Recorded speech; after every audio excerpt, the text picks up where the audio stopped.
Well, good day. This is Jeffrey Lauer with the Brain Injury Alliance of Iowa, joined by our board chair, Janice Meagle, and some other advocates who are interested in the 2022 Brain Injury Alliance Advocacy Day is what it's become.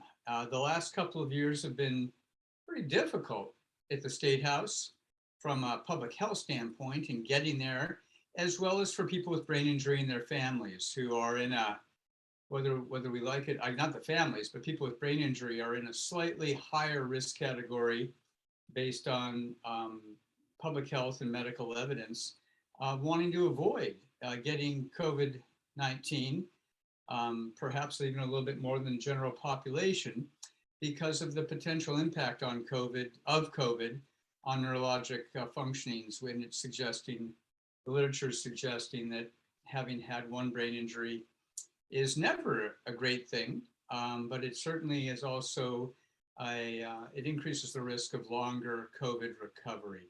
So again, today's agenda, if things go well and technology smiles upon us, is for me to give you a brief introduction to the agenda, and then to be joined this morning by Jeffrey Nakbar, who is the Minnesota Brain Injury Alliance Public Policy or Director of Public Policy. Jeff's been there for many years. The efforts that he has in getting policy changed in Minnesota and in any policy effort in any state, it has kind of a similar success story with different ingredients that are added at different times based on personalities, based on culture of that state house, based on the budget, based on the way that the political winds are blowing. And so there's a great deal of art as well as just sheer perseverance to advocate to get things meaning policy and or legislation which drives policy changed to either increase funding or to change rules or to add services for the mission, in this case of the Brain Injury Association of Iowa, to create a better future for people with brain injury and their families, to help people with brain injury in Iowa live well, and to continue to be able to offer help, hope, and some healing, as well as accommodation and adaptation to things that happen. So this week, briefly, until Jeff joins, I just want to give a brief update about where we're at on March, what is today? March 15th of 2022. This week at the state capitol in Iowa, it's our second funnel week. Sounds like what we're getting ready for weather-wise. I sure hope not. But by the end of this week, bills, in this case legislation, has to be voted out of both the House and the Senate committees, meaning a committee has to be willing to move it forward, either to be considered by the other chamber and then eventually to be considered for debate in its chamber. The only bills this deadline does not apply to are bills that spend money, the appropriations bills, or that deal with taxes, ways and means. And that's important to us because much of what we've been focusing on the last few years, and that I'm hoping you may agree with, is the lack of investment in the programs and services that we have on the books that can help people. The waiver waiting list, for example, and we'll talk about that some more. So next week's updates from all of our different kind of lobbyists and people who watch very closely, we're going to find out which bills survived the funnel and which didn't make the cut. And I'm going to go over some of those key bills just so that you have a sense of what we've been working on, the ones that we've supported and the ones that we've clearly opposed in the last weeks. Some have made it out of the committee in one side of the Senate or the House, and some have just died on the vine, and that happens. So we'll go ahead and check back with you on those. In terms of the legislation that I believe I'm up to speed on and aware of today, there are some bills that are still in play. And one is a electronic notice and a school health bill.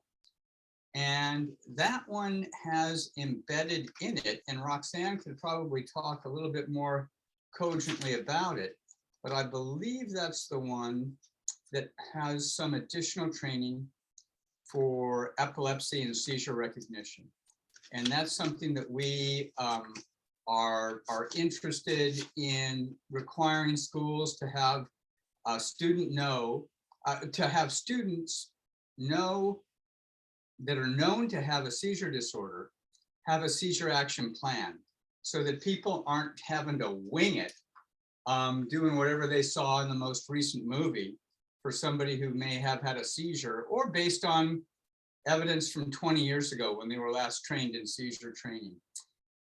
So that would be moving forward to increase the visibility and capacity to support students who have seizures, a seizure disorder in Iowa schools, many of whom have had an experience with a acquired brain injury or a traumatic brain injury.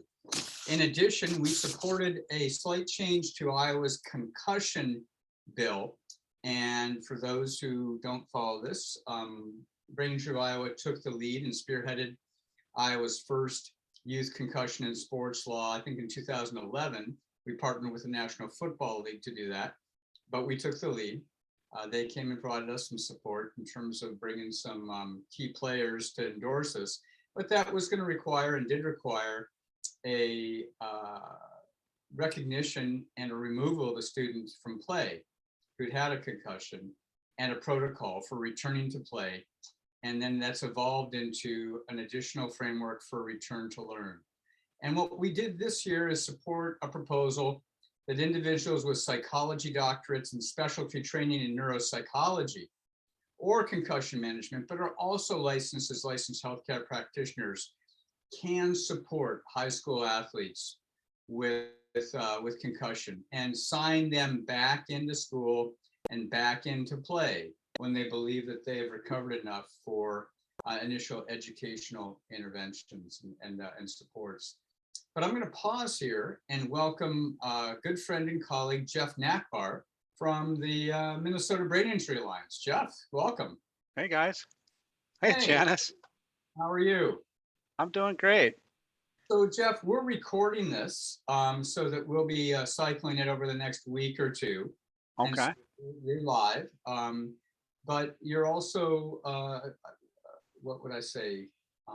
Well, thanked for taking time out of your schedule today when you're in the midst of your session to be a kind of a new voice and a new set of pearls, to leave us some pearls about how passionate people, oftentimes people who have brain injury, people who are family members or caregivers of people with brain injury, and or the professionals that serve them, have the best way, or in your opinion, a more probable successful way to interact with legislators for the effort of persuading them to change policy, to support policy, to add funding, to help people with brain injury live well. So Jeff, is there something else I can do except to make you a presenter?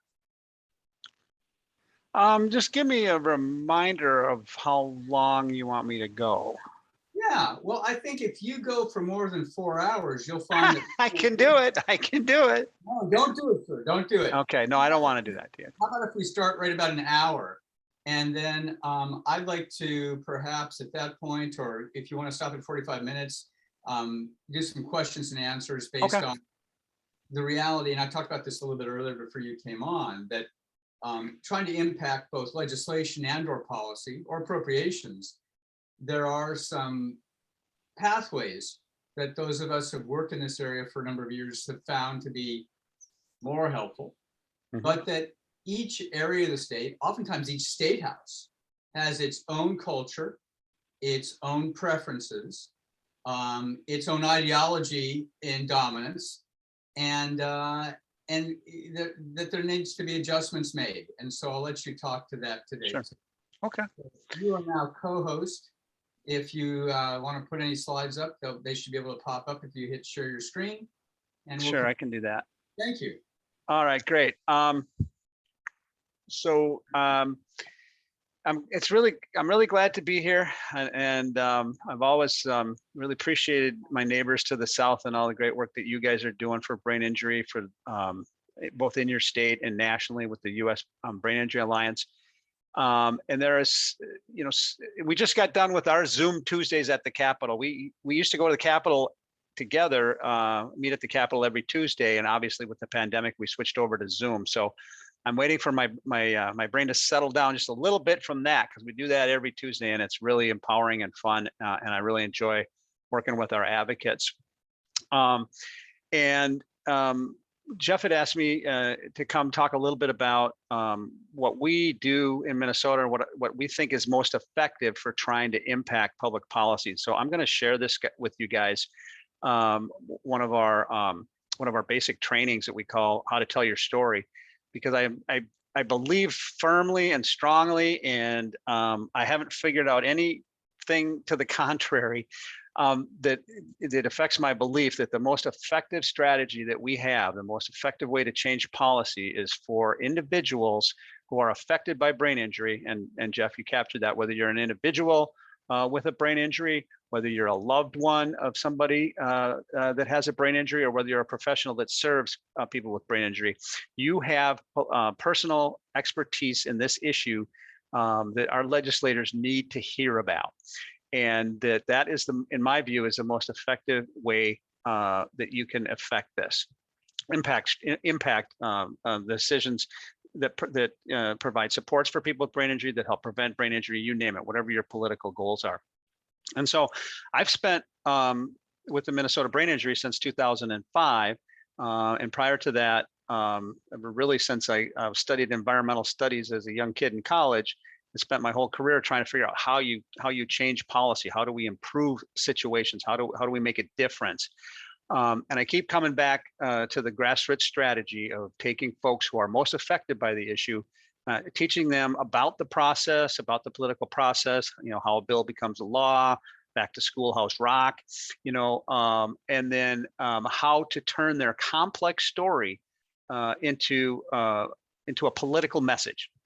And that is the hardest thing to do. It's the most challenging thing to do for people, I believe, that are affected by brain injury, is to be able to tell their story in a politically effective way, which essentially means, how do you boil down all that's important to you in about 3 to 5 minutes? And that is really challenging and really hard. So I want to talk a little bit about how to do that. And I could talk about, strategies and tactics and different things,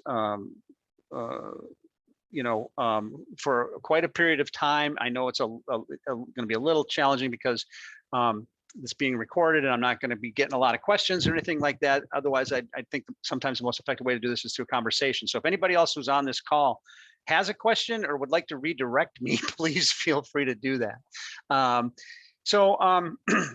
Let me start really with the main sort of introduction to what we do. Or maybe let me back up one square before I do that, and just to let you know. So I'm the public policy director. We have a public policy department.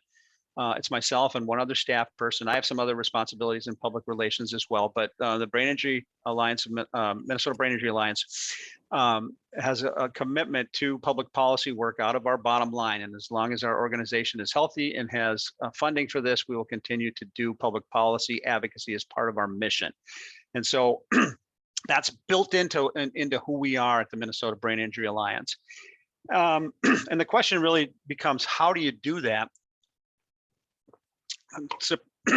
Take a sip of water. I've been talking a lot this morning already. How do you do that? And I'm going to touch on the story, which is the basis for that. But just to let you know that we have a whole, our whole department is focused really on Number one, training and teaching people how to do this. We call it our Citizen Advocate Academy. And secondly, giving people opportunities to put that training into work. It doesn't do enough to just teach people how to do this. You have to give them opportunities to how to do it. And that's why we have a Citizen Advocate Academy. And that's why you see Zoom Tuesdays at the Capitol behind me. We do a number of those different activities. And so as part of that initial sort of work that we do, obviously we got to recruit people to come join us. So who are the people that are affected by brain injury? Where are they in their recovery? Do they want to get engaged and involved in a political process? And then we teach them about the political process. We teach them about how to tell the story, and then we give them opportunities to engage in it. And this PowerPoint that I'm going to show you, I have kind of modified and developed over the years. And sometimes we change it around a little bit differently. But it's essentially the first training that we do, which is called How to Tell Your Story. And so I'm going to run through that with you. I'm not going, and this training can be done in anywhere from about 40 minutes to stretching over a couple of days. It's really something that you can pick and choose and develop. And you guys want any of this stuff, you're free to have it, by the way. I'm totally open source. Any of this stuff that you want, you can have. I am not going to go over the training like I'm teaching you this training. I'm going to go over this training to describe how we do it and what are the concepts that are behind it. So I'm going to pause for a minute while I share my screen. And so give me a thumbs up, somebody quick, to make sure that this is working and you can see it. Waiting to see it. Hold on a second. Yep, you're good to go. Okay. So this is the Minnesota Brain Injury Alliance Citizen Advocate Academy, telling your story, creating policy change presentation that we've developed over the years and that we use. And this might even look familiar to Jeff because we did a joint project a few years ago called the Midwest Advocacy Academy or training project. I don't remember exactly what we called it, Jeff, but at any rate, we worked together on some of this stuff. So the first thing we want to let folks know when we do this training is the expert is you. It's the person with the brain injury. Everybody thinks, oh, only experts can do policy work, only people who understand how Medicaid works. And I'm not entirely sure what you call Medicaid in Iowa. We call it MA, or medical assistance, in Minnesota. But it's the partnership between the state and federal government. That's where most of the funding comes from for programs for brain injury supports and services, as a combination of state and federal dollars through the Medicaid program. And everybody's sort of like, well, I can't do anything about that. I don't understand it. It is one of the most complicated things. I don't know if Jeff and I sat down and tried to design a more complicated system, if we could possibly come up with one. But there it is. That's what it's about. And you don't have to be an expert on that. You have to be an expert on your life, and that's who you guys are. And I think it's really important that people with brain injury understand that that kind of valuable expertise is so important in the political process. And so we try to get people to understand a couple of different concepts about advocacy, because advocacy can mean different things for different folks. And we often start out with this. There's sort of the personal advocacy or the individual advocacy. There's many different ways of defining this, but it's basically taking the system as it currently exists and ensuring that individuals are getting the best services and supports that they're entitled to. And I know you guys have we call it resource facilitation. I think you guys call it neuropsych. It doesn't really matter, neuro resource facilitation. This is a big part of what our brain injury alliances are about, is this individual advocacy to help people who are going through this process become involved in advocating for themselves, to ensure that they get the supports and services that they need. And most people don't obviously think about brain injury before they get a brain injury. I know most people I talk to never did. And this is a really important part of advocacy.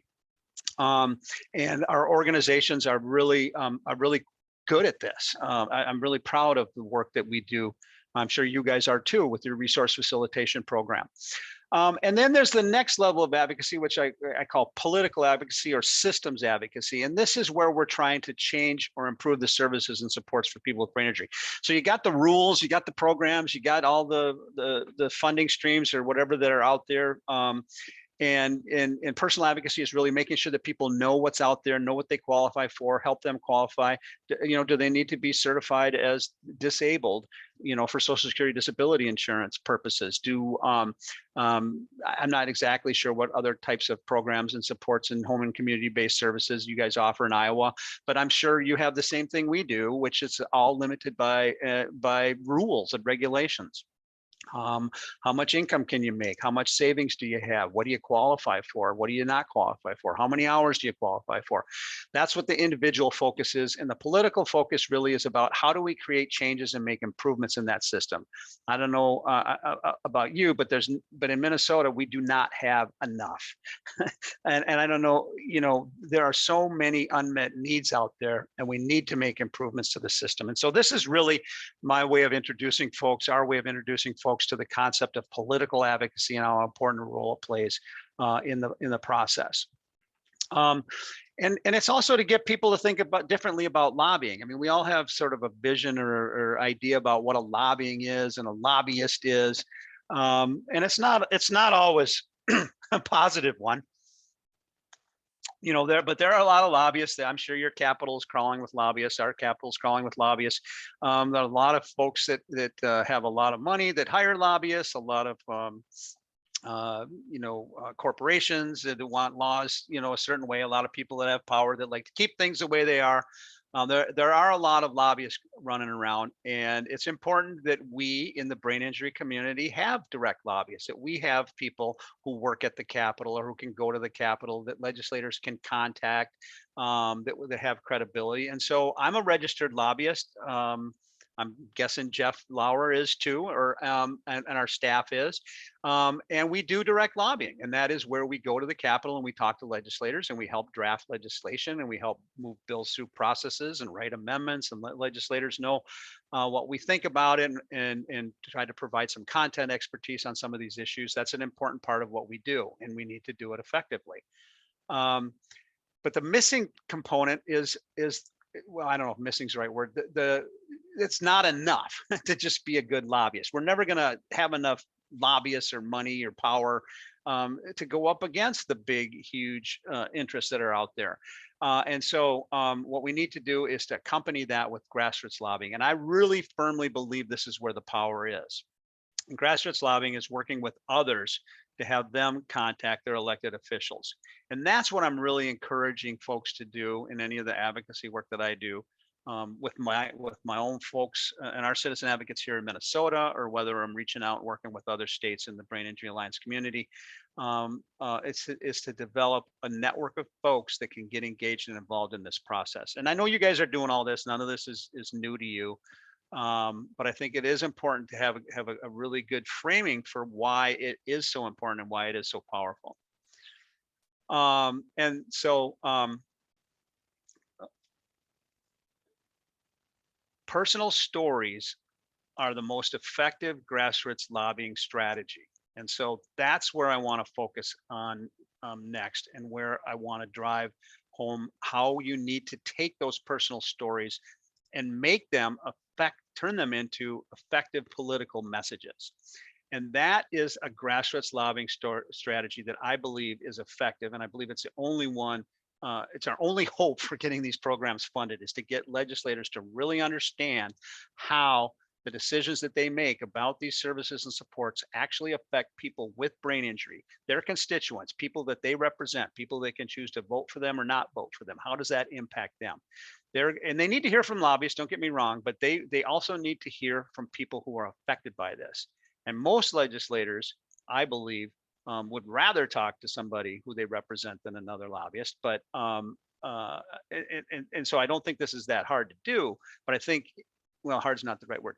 I don't think it's that complicated of a thing to do. But it is really important that it is done well. So we use the concept of storyboards, and I sent this along to Jeff, and I'll maybe bring it up at the end here. I can do another screen share, where we basically take this into a 3-part strategy. We have your introduction, your problem, and your solution. And so we spend a lot of time, and I'm not sure if you want me to go over this in detail right now, but we spend an awful lot of time then trying to help our folks take their complex story about brain injury and how it affects their lives and turn it into something that they can present to a legislator. And this is, I'll come back to how to use these storyboards, but just so you know what I'm getting at here is this is a tool that you can use to set up a meeting with your legislator, to prepare testimony that you might be doing on a bill before the legislator, to write a letter to the editor, to present to present an issue at a town hall forum. And so this is the tool and the strategy that we use to teach folks how to do it. And so it really helps frame your story around specific problems and solutions. And you cannot put everything in your storyboard. It's impossible. And people look at me like I'm crazy when I tell them that they need to be able to tell their story about brain injury in 3 to 5 minutes. But you can do this. It's what I mean when I say creating an effective political message that leads to positive change. If you actually want to make a difference and you actually want to kind of pass legislation, drive bills, make changes, we have to do it in a way that that political decisions are made. And I also tell people that you need to practice, you need to prepare. It helps you to stay focused and brief, and that you can use your story in many different ways. A lot of the I like to use a Mark Twain quote at this point in presenting this information, because this is one that really helps me make this point. And I might not have this word for word, but Mark Twain said to a friend, I meant to write you a short letter, but I didn't have time, so I wrote you a long letter instead. And that's what I'm talking about here. It takes time, it takes energy, it takes effort to turn your story into something that's concise in the short. And this is a tool for doing that. So you start with the introduction, and we just tell people this is your 60-second personal commercial, maybe 90 seconds. You can flex this a little bit, but you really don't want to go too long. I always tell people that one of the first things you want to do when you're talking to a legislator is tell them where you live, so that they know you're a constituent. Legislators tune in to whether somebody can vote for them or not. It's in their nature. They can't help it. That's really important. You need to tell them what happened. Most people are going to want to know who you are, what your story. Tell them about your brain injury. How did you get your brain injury? Or how did your loved one get your brain injury? What is the impact of that brain injury on your life?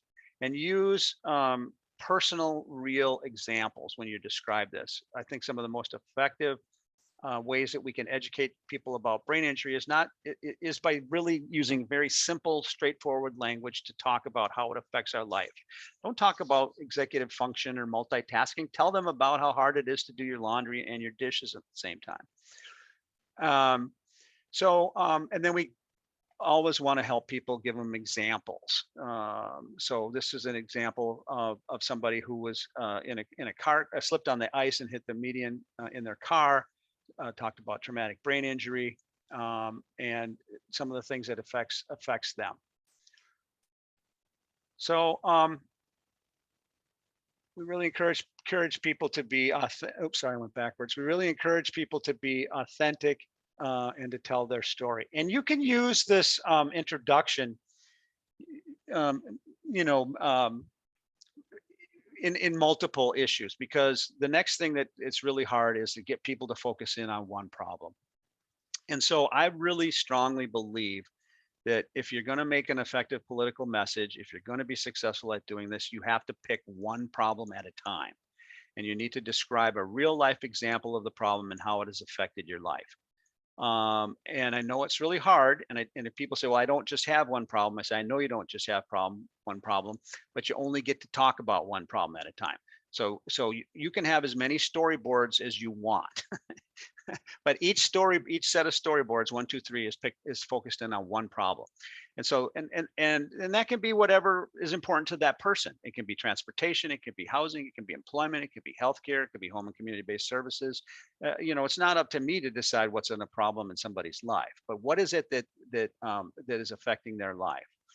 And again, this example is sort of built on a campaign that we were doing to try to simplify some of the paperwork with medical assistance and how complicated it is. I won't go into the details there. You guys, I'm sure, have a very complicated system that's a problem to help people Oh, yeah. manage. So make sure you show how that problem has affected your life, and avoid blaming. This is really important. Focus on why it's important to fix this problem. And then we go into the solution. And this is what differentiates, I believe, effective political strategy from non-effective political strategy. And the same thing's true with talking to your friends, right? I mean, everybody has people who just complain about stuff, who just sit around and admire problems. What's the solution? What do you want somebody to do about this? This is how you make an effective political message. So describe the change that you want and how it'll improve your life. And this is something that we were working on, a simplification. And you don't have to have legislation written. This can be done in anything. We need to make Medicaid simpler. We need to provide funding for transportation. We need supports for people in their employment. We need to improve the number of community supports that are available to folks, or the number of hours that they get. And then ask for a commitment. One of the things that politicians love to do is to get people in their office and not make any commitments. Just tell them how great they are, thank them for coming in, pat them on the head. Always ask for a commitment, and always say thank you. Even if they don't want to do anything you've asked them to do, even if they have said no to every single thing that you've asked for, you can always say thank you for your time. I don't know. I don't know if it'd be helpful for me to go into more detail on these storyboards, but this is the essential tool that we use to help folks no matter what we're doing. We had 2 advocates testify in hearings last week, one on the income standard for Medicaid, what we call medical assistance, because it is so low. You have to be in such poverty to qualify for it. And we're working to get it up because we have a surplus in Minnesota, and we had testimony on that. We have another advocate who was fell backwards getting off a transit, and we have a bill to help prevent brain injuries through better transit driver safety, and they testified. And both of these folks used these storyboards for that, and they pre-wrote them and they got out ahead of it. So at any rate, be brief, focus on one issue, get a commitment, and say thank you. And so that's the tool that we use, that you can use to schedule a meeting, that you can use to send an email, write a letter, do a phone call, attend a forum, write a letter to the editor. This is a time of year too to tell people to start getting involved in campaigns. What does that mean? I know we don't endorse candidates or anything like that. I'm sorry, did you say something, Jeff? I did. You said this is the time of the year to get involved in campaigns. If I'm just joining and just starting to realize I have a story, I have no idea how to start, what is a campaign? Oh, thank you. Okay, sorry, I was going a little too fast. No, you weren't going too fast. It just strikes me that conceptually. Yeah. Okay. There, in addition to working on legislation, whether we're talking about policy change, you need to understand a really important concept, and it's called 50% plus 1. It's pretty simple, but if you want to pass a bill, if you want to make a change, you got to get these legislators to support your bill. And so you have to find a path forward that can get you 50% plus 1 of the votes that you need to move your bill forward. And that's each and every step along the way. And sometimes you can't get 50% plus 1. It can be the best idea in the world. Do you guys have a mandatory motorcycle helmet law in Iowa? no. We don't in Minnesota either. And if you were going to ask me what's the most important thing that we could do that's supported by research for preventing brain injuries, would be a motorcycle helmet. We cannot get the votes for that bill. I don't care what we did, who we say, whatever, it's not going to pass. So sometimes if you can't get 50% plus 1, maybe you need to change who the legislators are to change the math. And so when I say get involved in campaigns, I'm talking about political campaigns. And I know that the Brain Injury Alliance does not endorse political parties, does not endorse candidates, and I don't think we should. because, well, it will violate our tax status and we'd be in a lot of hurt. But we do not tell people who they should vote for. But what we do tell people is you should vote for people who reflect your values. And if you are want to get engaged and involved in a campaign, you should do that, because these politicians know who volunteers for their campaigns and who supports them. Find somebody you support and get involved in their campaign. So I think this stories allow you to do that as well. And the Brain Injury Association Alliance, although we can't endorse candidates, we can inject issues into campaigns. And I think it's perfectly reasonable for us as organizations to say to candidates, what are you going to do to improve services and supports for people with brain injury? That is not partisan. And then you take that answer and do what you want with it. So Jeff, Yeah. I'm really, really appreciative of your kind of 3 storyboard issue. As a father who has a daughter who's had multiple brain surgeries, multiple stays in rehab, and multiple changes following that, my mood can dictate the kind of response I might have if somebody says, oh, what's the story? I mean, if I'm feeling a little down or blue, I may launch into my 10-minute story and talk about how hard it is. And that, because I'm sometimes feeling like people don't get this invisible, silent epidemic that hits people, and she looks fine. So why isn't it business as usual? And then there are times that I just don't want to answer the question. But if I had rehearsed or had practiced those storyboards in some of the contexts with my neighbors, with campaign staff who say, well, why are you volunteering for this campaign for Jim Jones as he seeks to be the district representative? You can default back to what you're talking about. If you have 3 to 5 minutes, that's within the window of most people's comfort zone, especially if you end up with a solution-oriented approach. You're not just unloading that this is a problem and looking to people to solve it for you. You've got an idea about how to solve it. And that's why I'm here. And so suddenly you shifted from being somebody who is problem-oriented to somebody who is collaborative and solution-oriented. And I think that is a real dramatic change in how you interact with other people who are trying to find solutions to the range of, and you said it very clearly, value-based energy to try to make our communities different. We all assume better, but that also, as you and I well know, when we talk about helmet laws in our states, and I'm still relieved that you haven't gotten one yet, but I wish you did have one. It is so hard in Iowa as well to even bring this up, because it is such a ideological hot potato.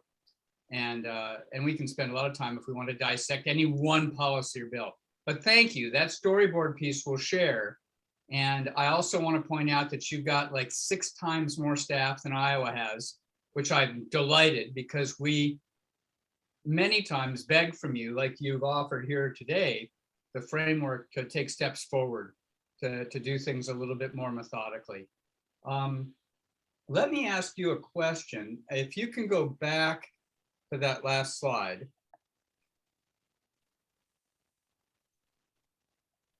And then I'm going to invite June and Roxanne and Michaela, Janice to ask questions as well. Oh, sorry, that's okay. Oh, look at you. Which one, the solution? Let's go all the way to the end, where just before you said thank you. Okay. There was a summary piece. Might be here. Yeah, it's coming. This has too many transitions. Sorry. Yeah, it's all right. It's okay as you get there. One of my questions is, in terms of In Iowa right now, there is as much, if not more, non-legislative policy change going on in which state agency staff, the directors of those agencies are political appointees, they have discretion to dramatically change policy, decrease, increase services or funding, direct, redirect services or funding. And in terms of when you go through this, my question is there a place that you find that the influence in policymakers, public policy employees, Department of Human Services, Department of Health, those kinds of folks, do they respond similarly to the story, or do you find that they respond differentially? I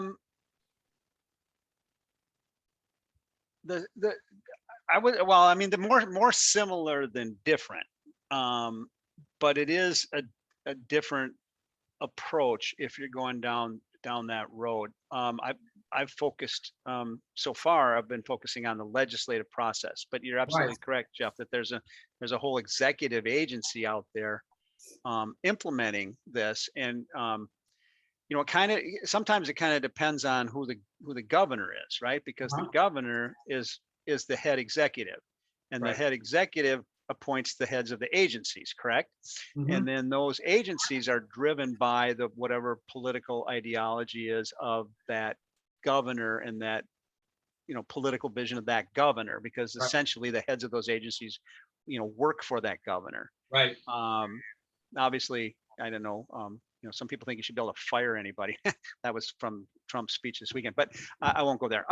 But so if that agency is proceeding in a direction that the governor is supportive of, that's consistent with what you're trying to do, that's a very different dynamic than if you have a governor who is not supportive of what you're trying to do, and is implementing a vision that's different. And so that can take the form of can take a formal form, like a rulemaking process, that you have to go through, where they send in the MA waiver to the feds, and what kind of changes do they want to make to the waiver, and what kind of public comment period is open to that. I mean, there is a whole formal process, to the sort of informal process. Who are your champions inside the agency that are looking out for people with brain injury, and what kind of role do they have? Because below, it's supposed to be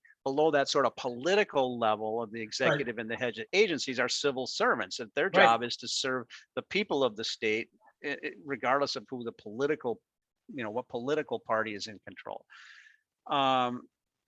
So my experience with Department of Human Services types, or the Department of Health, and I'm guessing you have similar agencies in Iowa, is that most of those frontline workers want to be helpful or want to improve services supports, but may not have the power to do that. So what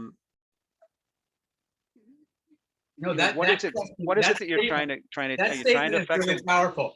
That statement really makes the difference. You just said it.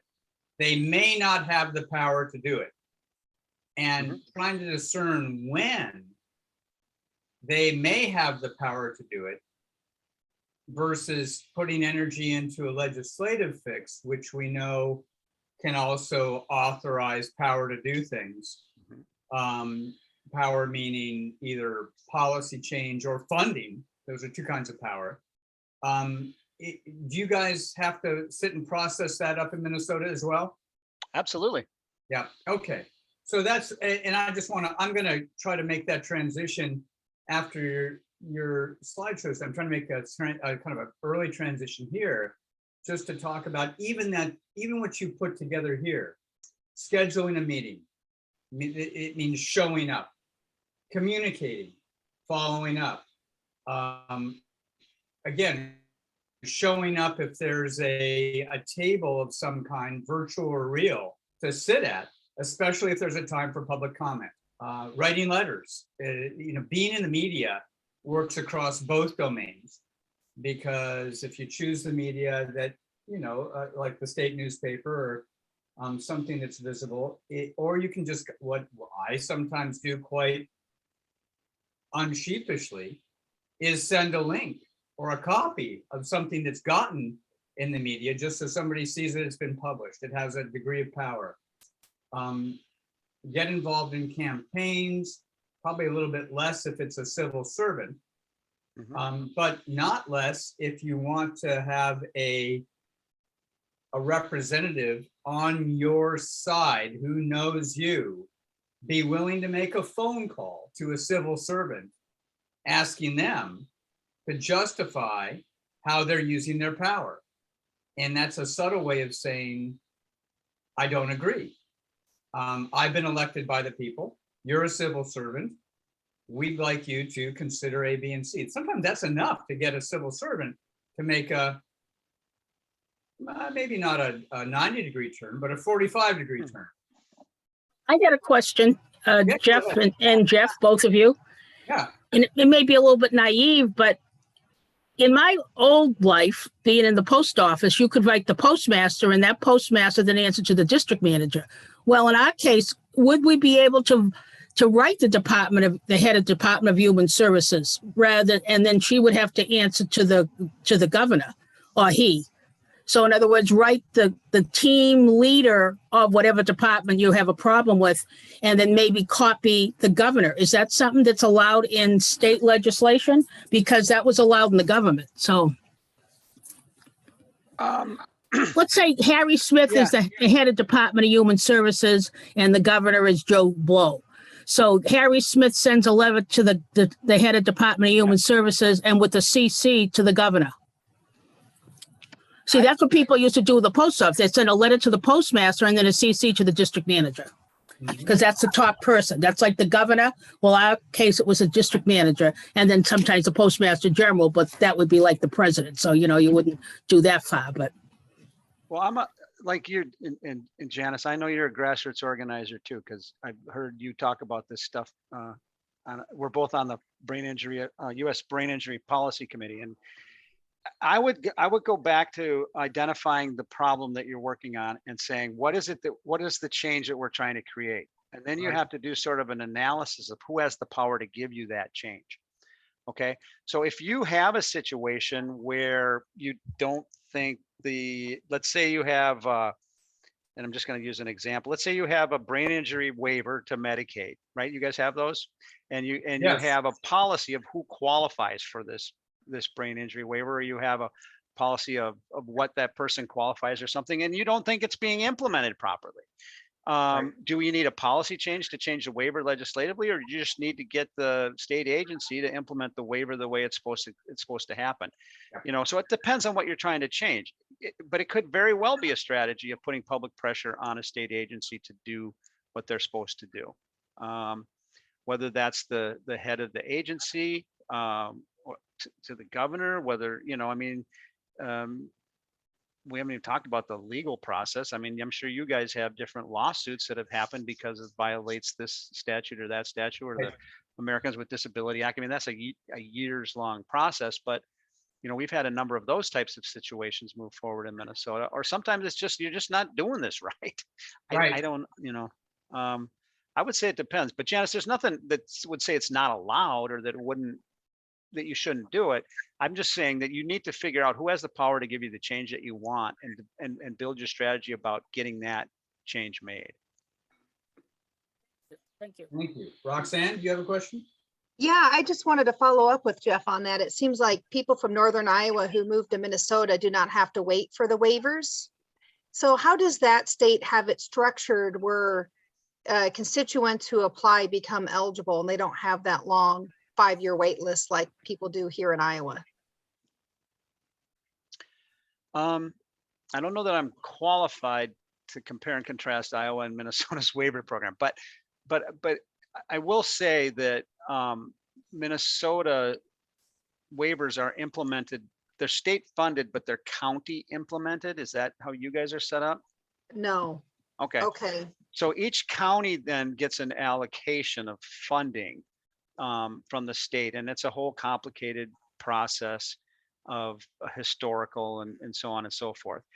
And so each county then makes the determination. They're given an aggregate. They're not saying you get X number of waivers. They're told you get X number of money to support your waivers. And then the counties make decisions about how many waivers. And so, maybe there's a couple of counties, well, most counties in Minnesota do not have a wait list because there are no waiver Correct. caps. They have money limitations. But at the same time, Ramsey County in Minnesota does have a wait list for these waivers. Now, it's not technically a wait list.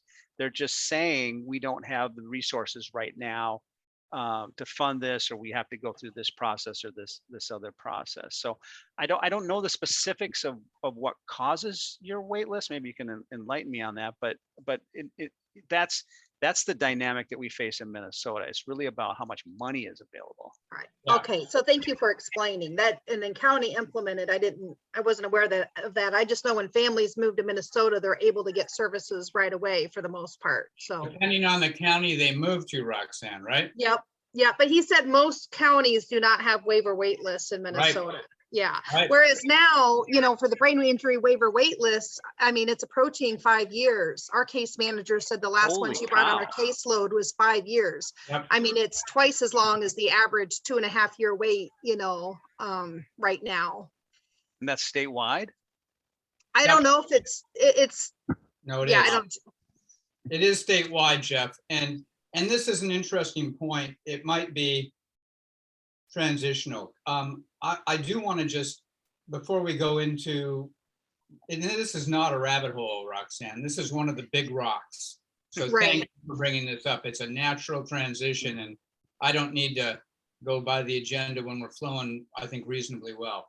First and foremost, Jeff, thank you about this impact framework on how you can use your story in a legislative fashion that has a vertical integration all the way up to senators, representatives, even a meeting with the governor. But then also all the way, and I don't mean to be down, but in terms of just informally, in an elevator.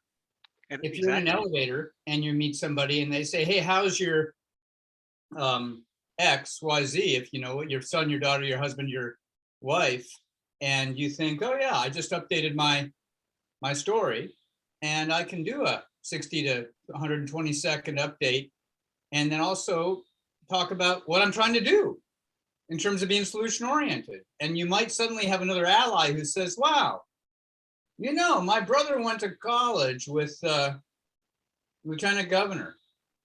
We should have coffee with the Lieutenant Governor. Like, what?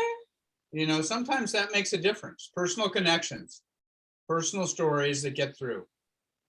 Yeah, you're right, Jeff. And we use the elevator speech a lot in terms of talking about this too, because it doesn't, if you get on an elevator with somebody, let's say it's a legislator, and if you're lucky, you're in the basement and they're going to the 6th floor and somebody pushed all the buttons, if you're lucky. But it doesn't matter what you meant to say, it matters what you said. Right. And being prepared is hard, and sometimes think about, those informal interactions that you mentioned are critical. You bump into somebody in the grocery store, right? And Right. like you said, where's your headspace at? Yeah. What are you working on? What do you care about? Community organizing doesn't have bounds. It's got to do with connecting with people in your community, some who what their secondary connections are, many who you don't, but that we all have, 3 to 5, typically in a non-COVID world, 300 to 500 close connections is what we call our monkey sphere. I'm an old anthropologist, and in the monkey sphere, these are people who you remember their names. If they were in front of you at a fast food place and they didn't have $10 to buy their meal because they forgot their wallet, you'd pony up in a heartbeat. So you've got those people in your life, and they do the same for you. They'd stop if they saw you on the road with a flat tire. They might not be able to change your tire, but they'd at least let you get in, and they'd give you a cup of coffee if they had a thermos.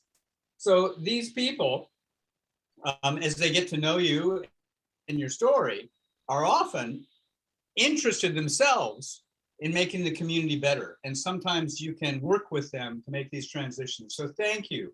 And that issue of where the power lies, you know, it's changing globally depending on what country you're in. But in our country still, we have that capacity to influence our elected officials, perhaps less than we did 10 or 20 years ago. I believe it's less, but it's still very much there, powerful. And I'm just going to give a thumbs up and a nose thumb to those dictators that don't want to share power, but a thumbs up for democracy. This thing is messy. It drives us crazy many times, but it flipping when it works, it works. So thank you for being a supporter of this democratic process and letting any of us know that there is the potential by doing some relatively simple stuff to make a difference. And that's probably the only thing that ever has. So Jeff, I think Jeff, I think the end of a life is you ask a question, did you make a difference? I think that's the most important question you can ask yourself at the end of your life. Did you make a difference? And I think that anybody who works like any of the people that are right on this call right now, you've made a difference. And I think that's the important part of life, that you make a difference. Yeah, it is. So I'm going to transition then, Jeff. Again, thank you for your screen share, if you can bring that down. And we'll get those storyboards up on our website for people who might want to take their own time to fill them out. And we'll keep them in our job jar for probably the intersession time period this year, and to maybe do 1 or 2 sessions using them so that people might have some prep for next year's session. But I want to talk about what's going on in the Iowa legislature now. And I promised our viewers through the rough agenda that today would be both an Advocacy 101 presentation from an expert, and you are, because you're in a different state, and that's awesome. And you've got better water quality and more fish and good stuff like that. I'm a fisherman. It's all awesome. The next piece here is what has been happening with our focus in Iowa. And to be frank, the scope of change in our civil servants structures, and there's a merger going on in Iowa. And Jeff, you're welcome to stay or not. I don't mean to harangue you, but I know you've got a busy day. We'd love to keep you here. I'll hang out. I can hang out for stay as long as you want. I'd love to hear what's happening. Oh yeah. So at least from where the Brain Injury Alliance stands, there have been some bills this year that have been, frankly, quite modest in their capacity to change legislation. But we have been up to our ears with, like you called, you know, there's that amount of mission that comes from other funds that you're able to use for public policy in Minnesota Brain Injury Alliance. And as long as that funding is available, you're going to keep that as part of your mission. It's the same with us. We have limited resources and infinite need. It may be best just to talk about it in the framework of the Medicaid waiver that Roxanne brought up. So one of the things that we're most proud of in Iowa, I am at least, is this whole concept of a Medicaid waiver. What the heck is that? What's it waiving? So without telling you what Medicaid is, it is because there's no way, nobody knows all about Medicaid. I sure as heck don't. But it's the publicly funded insurance program for people with disabilities and or people who are in poverty. And there are some other ways in. But in a number of decades ago, there was a family, the Beckett family, and Katie Beckett and her mother, Julie, have given permission for me and others to tell this story widely. But Katie had a pulmonary problem, cystic fibrosis. She was a young teenager, and it got to the point where when her mother sought help for the need for her to have nursing care, she was told that the only option was for her daughter, a young teenager, to go to a nursing home. And her mother thought, that can't be right. I don't want my daughter in a nursing home. I'm sure we can make it less expensive than a nursing home if we get some supports for me in the house, nursing supports, because I'm still willing to do what I do. I just can't do it 24/7. And so she went and talked to her. She told her story locally to her representative. She told what she thought was her solution economically, and she went home.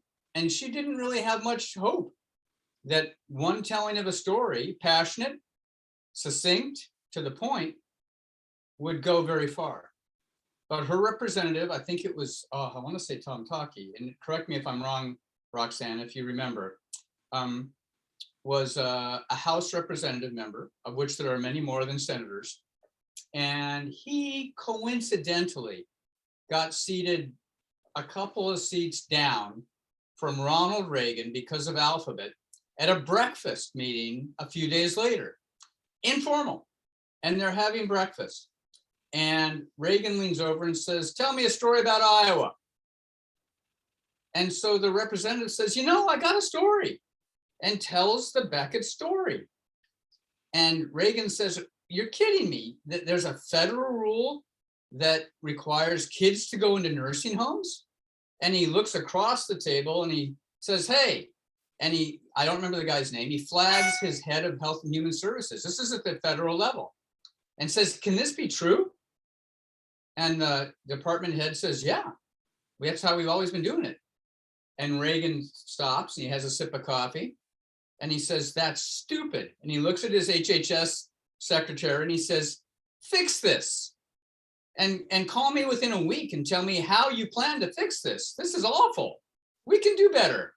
And that was the beginning of the Department of HHS creating the concept that there could be a special waiver of the rules of nursing home placement, the waiver of the rules. And so Katie was able to get in-home community-based services for 20 years.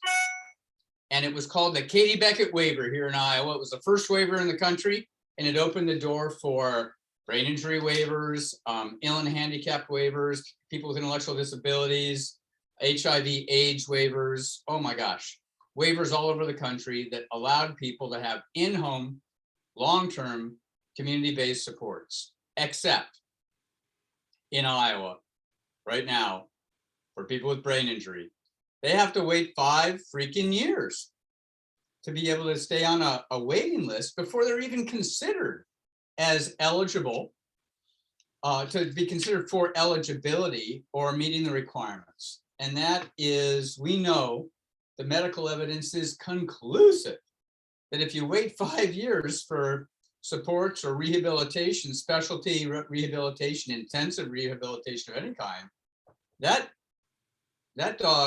horse is out of the barn. The brain injury rehabilitation, accommodation, and adaptation work best when they're delivered within the first 12 months. Not always the first 3 to 6 months, depends on the healing process. But once there is a degree of neurological healing, early, intensive, specialized brain injury supports and make all the difference in the world. So how did we get here? I don't have time today to talk about how we got in this 5-year waiting list. And nobody would want to hear it because your eyes would get blurry and you'd think that can't be, and there's too many crazy stories, but it's there. And what's the solution is the question. Well, one solution, which we're going to talk about, is adding more funding to the Medicaid waivers. Now, you'd think in Iowa would be easy just to add it to one waiver. It turns out no, that if you want to get people off the Medicaid BI waiver waiting list, there has to be an increase in funding for all waivers because there has to be some equity in how they're addressed. Even those that don't have waiting lists, go figure. That's how I understand it. So there's a second area that we've been making a case in, and it's not legislative. And I want to talk to our constituents about this, those who might want to tune in at a later time, because I think that most of you know. In Iowa, we don't have county co-funding, we have managed care. And managed care companies have really helped to put the kibosh on access to waiver waiting slots. And the legislature has had the political cover of not having to take responsibility for the waiver waiting list because they've contracted this out.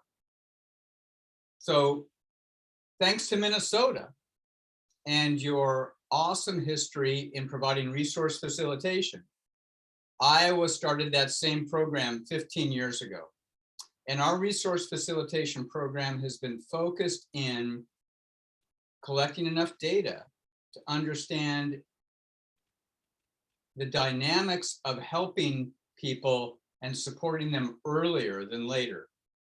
And we've got, if you will, a foot in the door with the managed care companies now, who are starting to realize that if you help people with brain injury early, intensively, and with some brain injury specialty, many of them, enough of them, can avoid going on Medicaid, that they won't end up having to cost these managed care companies 5, 10, 15 years of Medicaid expenses.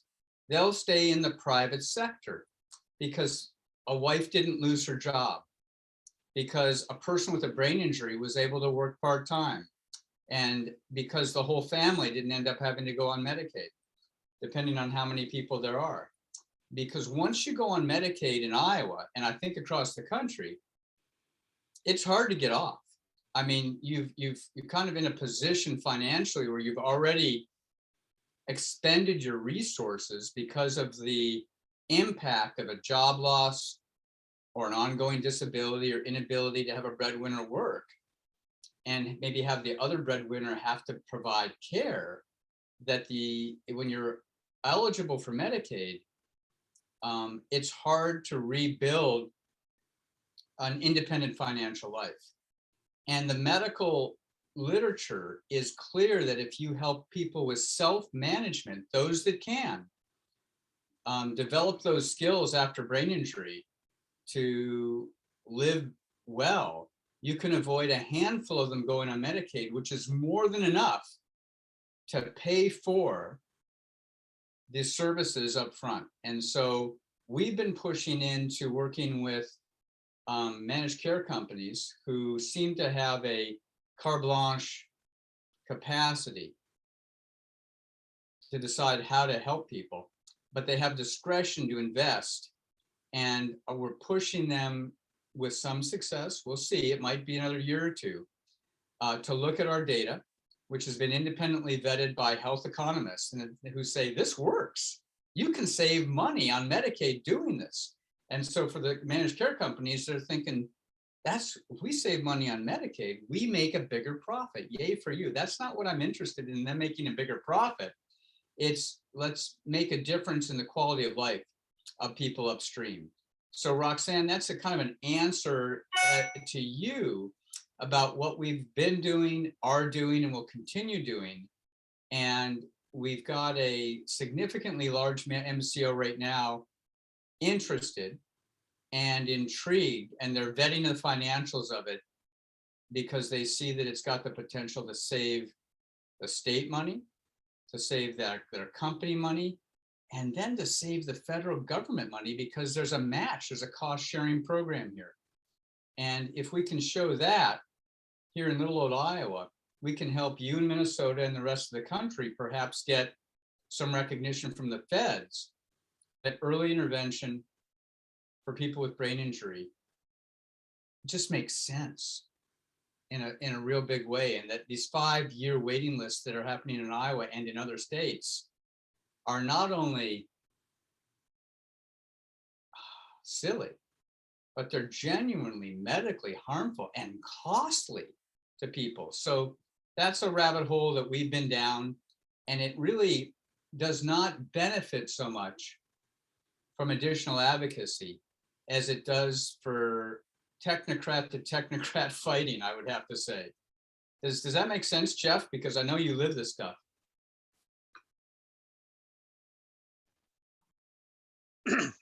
Absolutely. All right. It does get complex fast, but I would, you got the light. I was called the heat and the light. You got the light of science and research of what's happening. And if you can demonstrate, and you clearly can, whether you're a Republican or a Democrat, you need to Right. get the most out of every MA buck that the state spends. You can clearly Right. demonstrate that the providing these kinds of home and community-based services are more cost effective, more humane than institutional care. Absolutely. But the heat of it is the person who is on that waiting list. Right.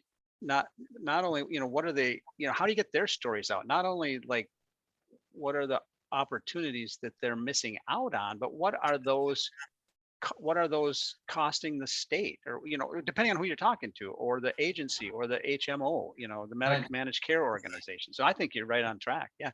We have the same exact dynamics here. Yeah. In Minnesota with our waiver programs, how do a lot of times it comes up, well, why does Minnesota spend so much more money on home and community-based services than any other state? Right. The borders are the highways are full of car crashes of everybody trying to come into our state to take advantage of our benefits, blah blah blah. That kind of stuff is it's crazy. It's true, but it's also true that we spend less on institutional care than other Right. states. Right. So you have to look at the whole package, right? If maybe maybe the managed care organizations, are they paying for that institutional care that many people are forced to? I mean, are they counting on families not putting their loved ones in institutions so Right. they don't have to pay? That's that. So yes, you're right on. Don't get me. I could get going on this too, but that is the exact same dynamic that we face, and it's really about trying to show folks that this, as you said, it makes sense. It's supported by medical care and medical data. It's supported by cost savings, and it's the right thing to do. Right.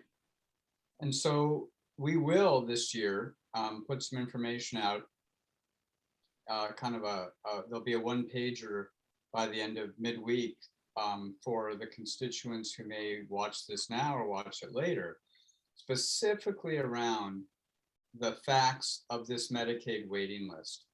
And if folks are interested in sharing that, we'll have the targeted legislators from the HHS Appropriations Committee, the folks who will be voting on and making decisions about how much money goes where, so that some phone calls, emails, faxes, letters can start going in now as these decisions are coming to fruition in the coming days and weeks. So that is all about what you talked about today, Jeff. And then at the same time, I would hope our constituents know that we're not just doing that, but we're trying to find an internal systemic way to change the view of having to waitlist people, which in fact is costing all of us much more money in the long run and causing much more grief and medical harm. And trying to connect those dots across a broader landscape of public servants, civil servants, and private contractors, which Iowa has now a mix of, that are involved with and driving the bus around supports and services for people with disabilities. I don't recommend that you move away from your county funded mix up in Minnesota. We used to have that. It worked better when we had some local control with people who knew the stories of the people who lived around them. And now people with disabilities are mostly faceless files for too many civil servants and private contractors. So that's our job partially, is to get that back out into the light. June, you are a public policy wonk-s. You may not be focused currently on the call, but I'm pointing you out slowly so you get oriented to, oh, Jeff just called my name, and not putting you on the spot immediately. But there are many things that you see across the landscape and that we talk about. June is you know what? She is kind of like a pixie. in a way. We lean on June to do magic in our organization. We've got special projects that come up where we want to explore and we have opportunities. And June has a knack of being a special projects pixie dust thrower that opens doors for people to work with us. Right now, she's leading for the next couple of months a project on working with adults with brain injury in targeted ways so that they can more likely keep their children from being removed from the home because they've been accused of not being able to provide adequate care, or be reunited with their kids. So it's working with parents with brain injury around family unification. However, you see lots of stuff going on, June. Any questions for Jeff or just in general? Well, thanks for all of that. I guess I did miss the beginning portion of the session due to another obligation. A couple of things that I see and would be interested for topics of conversation Yeah. is something that we're seeing nationwide, which is the caregiver shortage. We're seeing a caregiver shortage, we're seeing staff shortages everywhere. And some of that has to do with reimbursement rates for our providers when we're talking about Medicaid. So I'm curious as to what the conversation maybe nationally around this that we might be able to bring back to Iowa, because we definitely see that as an issue in Iowa. The wait list was already brought up, and talking about ways for wait lists to be bought down or have access to services was another piece. Another piece, a third piece that I think is interesting, and Jeff, I would be interested in hearing when you spoke about your storyboards and helping people build their storyboards. Are there proven ways that you've used to invite people to work on those, to be willing to share? Sometimes I think people are hesitant to share their story. And so I'd be interested in knowing, perhaps in Minnesota, are there campaigns that you've used? Are there workshops that you've done that have been shown to be effective to help people build their story or their storyboards? So I maybe said a lot, but I'll stop there. Non-stop recruitment and engagement. And it's year round. So you have, we're lucky that we have 2 people to do this work on our staff, but we need that. And then we built it, and we call them our citizen advocates. And there's probably, just before this call, I was probably on the phone with 15 of them. We gather every Tuesday on Zoom, and we share stories, and we testify at hearings, and we do town hall forums. So we do the training, and then we do the opportunities to put that training into work. And so it takes a major investment in that, in the building of a network of advocates to be successful. And you can't just, I'm an organizer, right? You don't just build, a structure and hope it works. You're organizing around issues. So what's important to them? What is our policy objectives? We've been focused a lot on the medical assistance income standard being 100% of the federal poverty guideline. I won't go down that whole thing, but basically you have to be deep in poverty before you even qualify for these programs to get on the waiting list, right? I mean, you have to be in deep poverty, and that's wrong. And so we're trying to, we believe, and so we're trying to address that. And so we have that campaign. So then we work with people to help develop their stories that want to get involved in that. People bring us issues that they care about. We have a father of a daughter who's locked in the criminal justice cycle and can't get his daughter out of jail because it's a long story. We have a woman who got injured getting off a bus, who has a bill to improve driver safety. And then not only that, don't forget, well, you know this, but I'm not telling you guys anything you don't know. It just takes a lot of investment of time and effort. People do this for social reasons too. They enjoy the company of each other. Everybody's been so isolated because of COVID. We have a place where we gather every Tuesday on Zoom. I open the room up for a half an hour before we even do our training, just so that they can socialize with each other and hang out together. And some of them don't get along. That's fine. Just like any group of folks. But no, you're absolutely right. You have to build a network advocates and have the capacity to build that network and then put them to work. And we had 2 of them testify last week before legislative committee. So we had a great week last week, and we showed the video today. I showed the video today of the testimonies, about 25 minutes, and I paused and explained to people what happens in a hearing, why we did it this way, why do we have an expert testify and then an advocate, and it requires a lot of effort. But once you have a network of folks, they get jazzed about it. They enjoy each other's company. They want to come back. I used to say, feed them. I can't do that right now, but I can't wait till I get them together and feed them, And actually, COVID has allowed us through Zoom to bring people from greater Minnesota that normally Right. couldn't get to the Capitol to come down and join us on Tuesdays. So we got to keep that alive too. But that's a great question, and got to build that capacity, recruit those folks, and keep them engaged. Roxanne, anything? And we have the same, oh, by the way, too, just to your previous point, we have the same exact problem, and it's a crisis in Minnesota, just like everywhere else with workforce issues. You can put all the money you want into programs. If there aren't any providers out there that can deliver these programs, we're in big trouble. Do you have a solution for that, Jeff, that you're focused on? There is some. I don't know what the immediate answer is. I mean, yes, there are. The issue is driven by rates.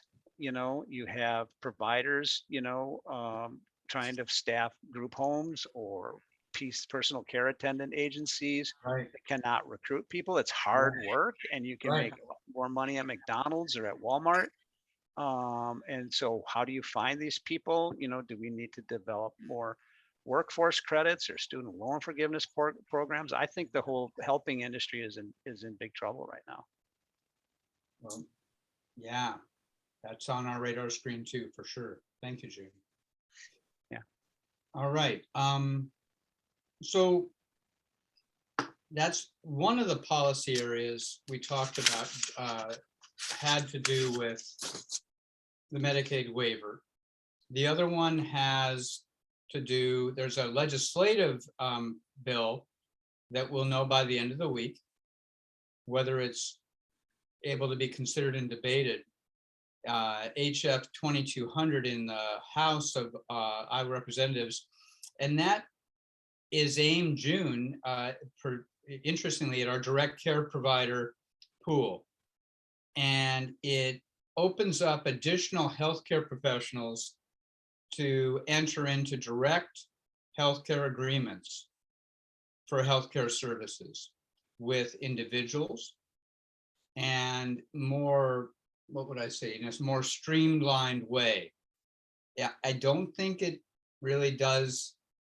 It's not a big cure, but it reduces the regulations on which kind of professionals and what level of professional, for example, CNAs must be available, as opposed to paying people to provide, again, hands-on direct care services. There is a bill that we oppose here in Iowa. Jeff, this will make sense to you, increasing the number of motorized open air vehicles on our roads, ATVs. There is probably going to be a law that does allow ATVs and UTVs to operate on highways in Iowa and all county roads. And that's not illegal right now. Right now, farmers can use them to cross roads or go up to another field, etc. But this strikes the authority of our local counties to regulate ATVs and UTVs, and prevents Oregon ordinances to regulate them on secondary roads. So it pretty much makes them a usual, regular, and customary manner of getting around the state. There are no helmets required on these ATVs.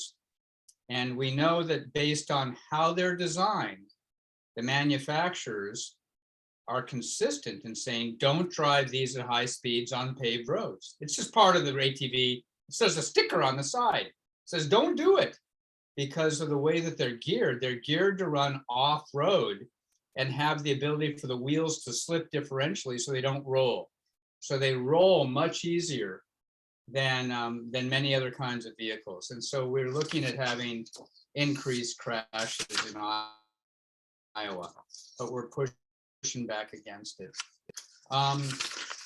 In the non-policy, in the non-legislative realm, I'm just going to summarize relatively quickly. We'll do some more, but these are works in progress and they're changing rapidly. The state of Iowa received a big chunk of the American Reconstruction Plan money from COVID. This is federal money that came into Iowa, into our Department of Health and Human Services, and was allocated to civil servants to spend effectively on issues and problems. There was a problem identified about having 50 children that were in out-of-state locked facilities because of their behavioral profiles, because their behaviors were too inappropriate, too dangerous, too heavy, too scary, too unpredictable to have at home or anywhere else. And we've had some success over the last 10 years with adults at bringing adults back from out-of-state placements with adult behaviors.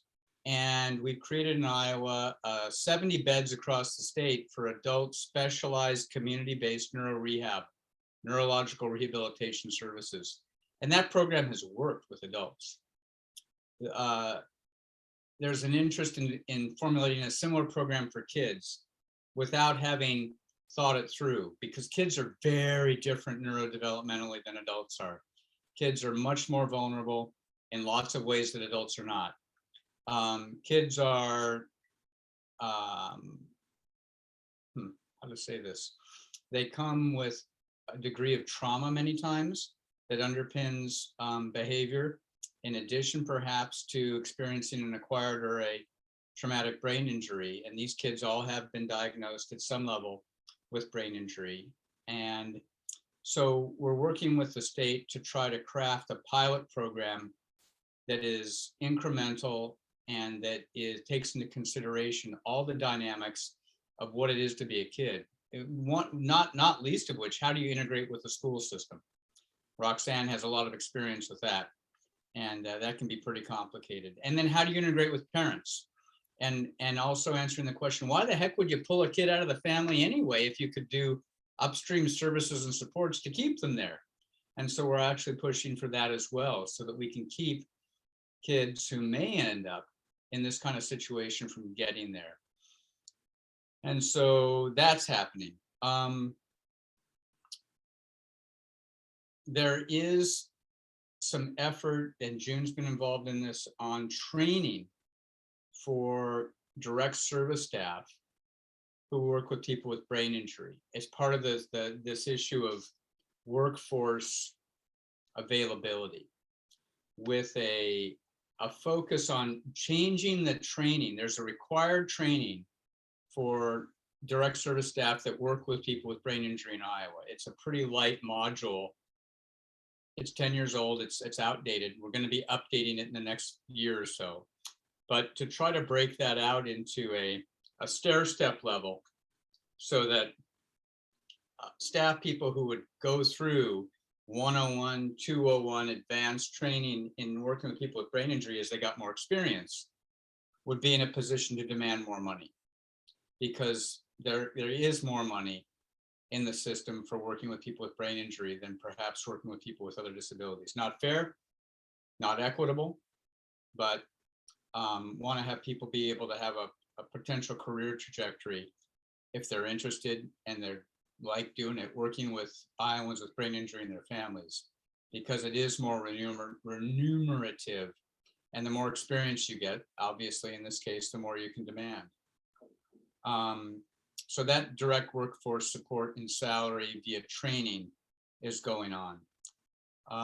Those I guess are three of the big things in terms of the Medicaid waiver waiting list. A very large effort to bring 50 children plus consider probably the 50 children in Iowa, 50 families that are considering having their kids have to leave the house, what supports can we bring them locally that are in-home supports, and how can we support these 50 kids that are out of state repatriating into the state so they're closer to their family, closer to friends, and so that brain injury expertise for kids with brain injury is not shipped out of state, but is in state.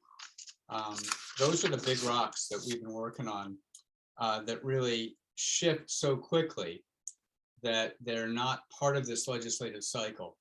But I can see aspirationally in June's head that we've got a game plan for next year and years to come to try to build this kind of a community, Jeff, that kind of takes on a life force of its own, it sounds like.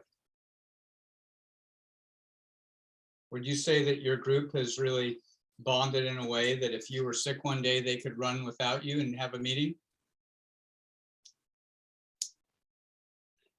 Oh, yeah. They they could do that. I'd have to help them get the technology, but yeah, you bet. Right. But they would, at the very least, they'd enjoy seeing each other and spending the time telling stories. Roxanne, do you have that with epilepsy? That kind of an organization? You mean the stories?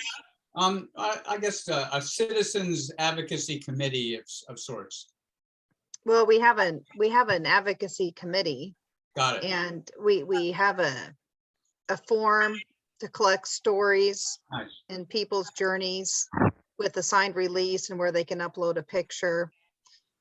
So we can use it as we see fit or reach out for additional information as it relates to one of our issues. Could you talk about one of those issues for a moment, which is the one that I brought up about the Schools, skill-based training and where that's at? you mean the Seizure Safe Schools training? Yeah, yes. Okay, so that one, it's a National Epilepsy Foundation initiative, Seizure Safe Schools, and to train school staff on how to recognize and respond to a seizure. And also to make sure somebody's trained in that building on how to administer medication if there's a rescue medication prescribed, FDA approved, prescribed by a treating physician, and making sure any student with seizures has a seizure action plan on file. And so 12 states have passed the bill, 20 states have introduced the bill this legislative session. And surrounding states that have passed the bill are Minnesota, Illinois, and Nebraska.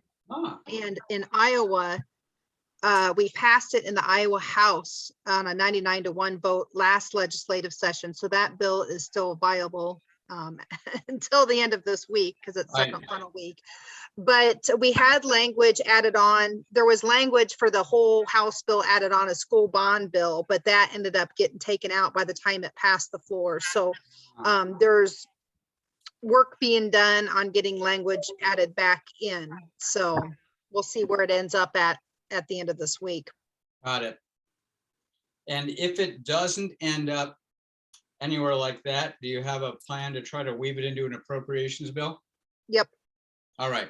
So again, Roxanne is the director of the Iowa Epilepsy Foundation, does this kind of work, Jeff, that you and I do regularly, and June's part of it. And Janice, you're a glutton for it. Thank you.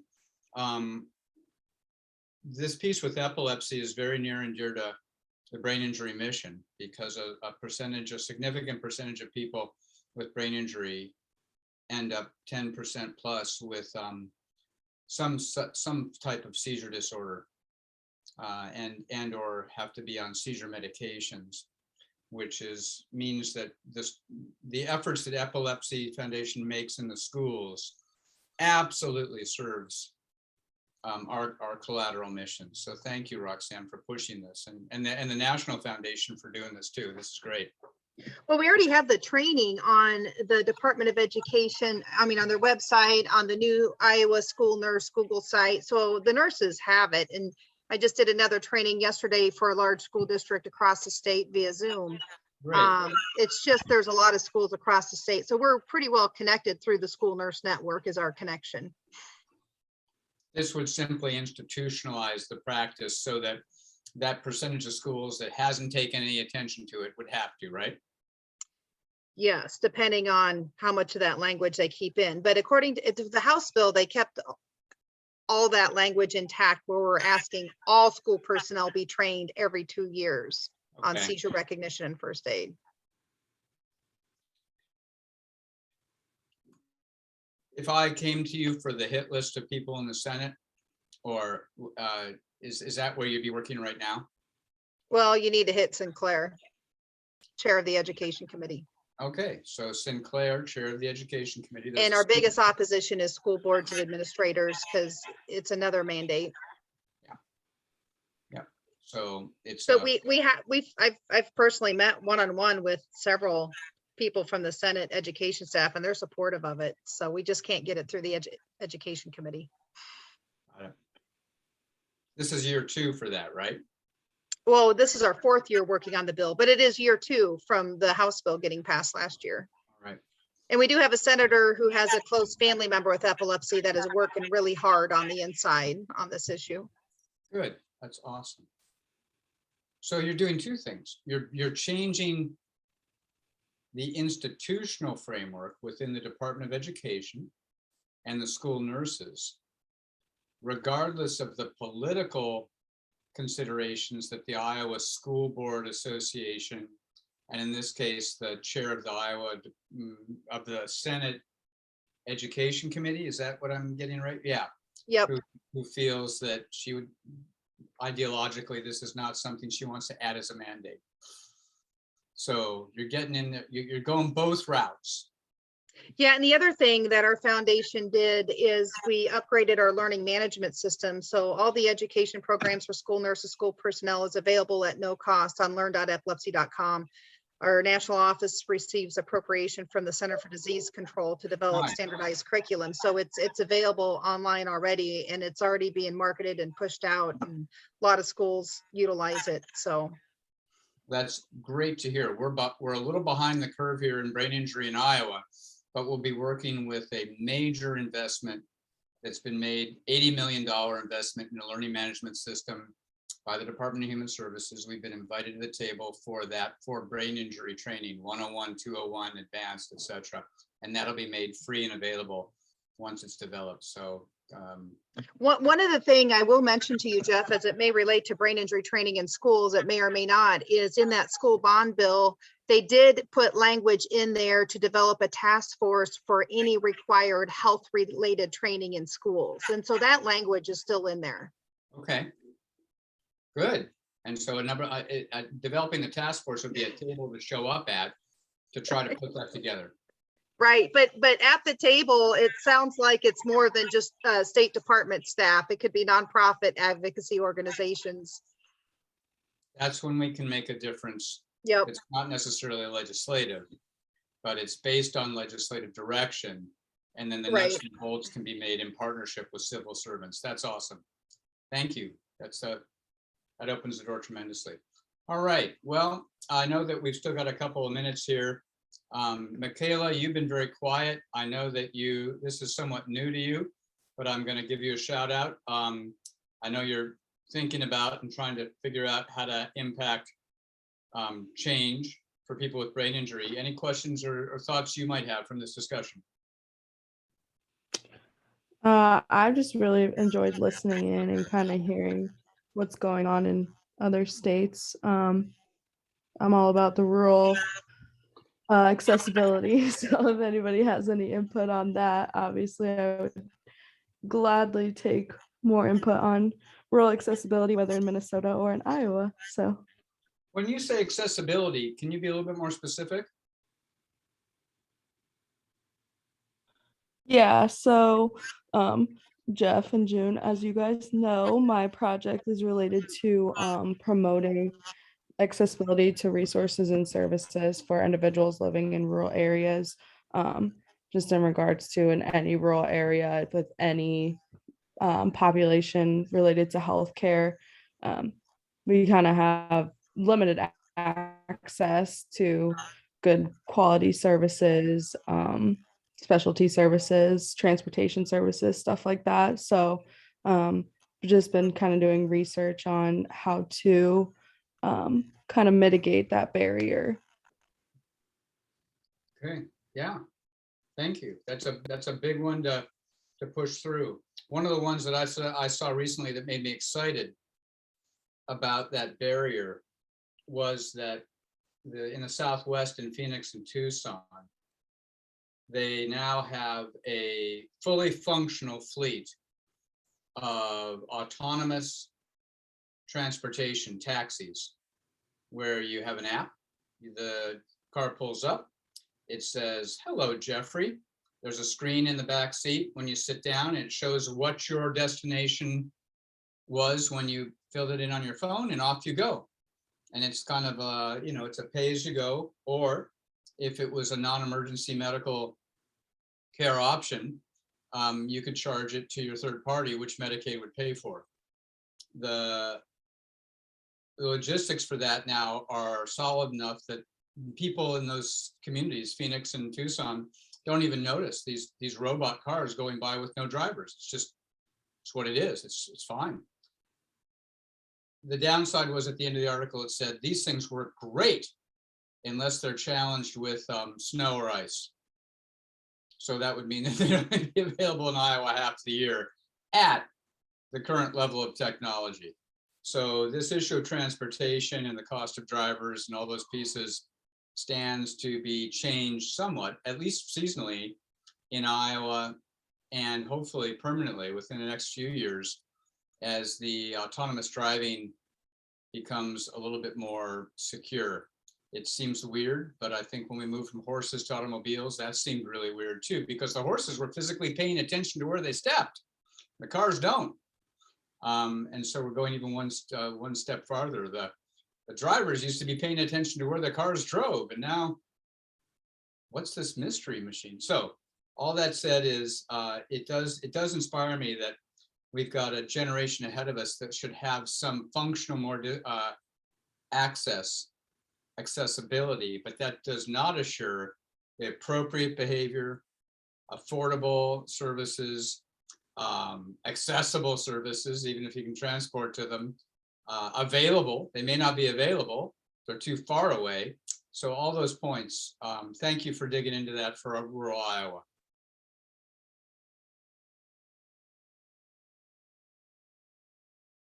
Right, I think that we've kind of come to a point of reasonable conclusion. Any closing remarks?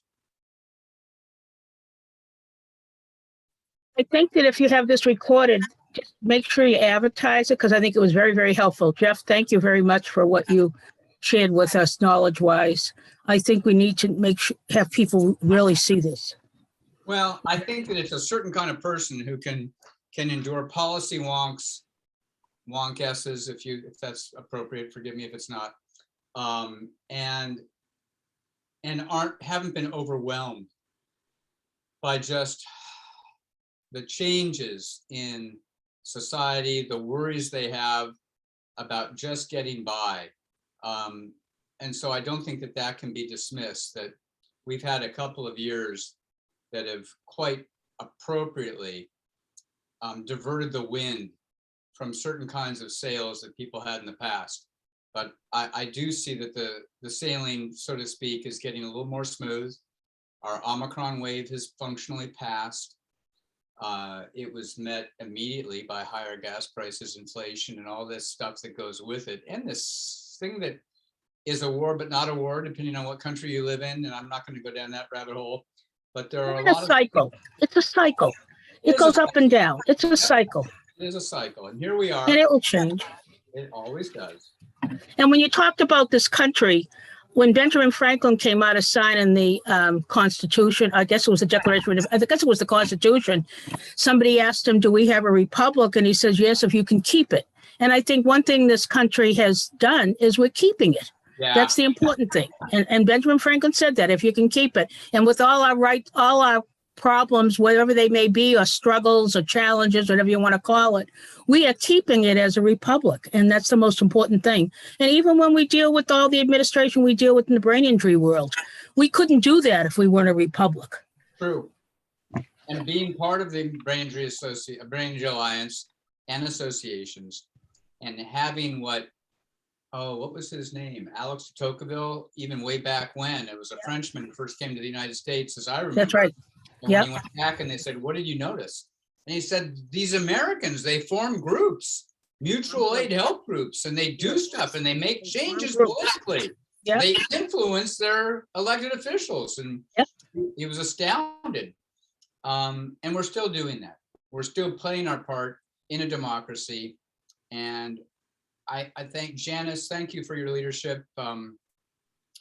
Jeff, thank you for yours in Minnesota. Everybody on this call, June, and those of you who might watch this in the future, there is a way to make a difference in a republic, in a democracy, and in trying to balance the voices that are out there. And so we're proud to be part of that. And with that, we'll call it a day here. And Bye, Jeff. Bye. Bye-bye. My pleasure to hear what's happening in Iowa. Thanks, you. guys. All right. Thank you all.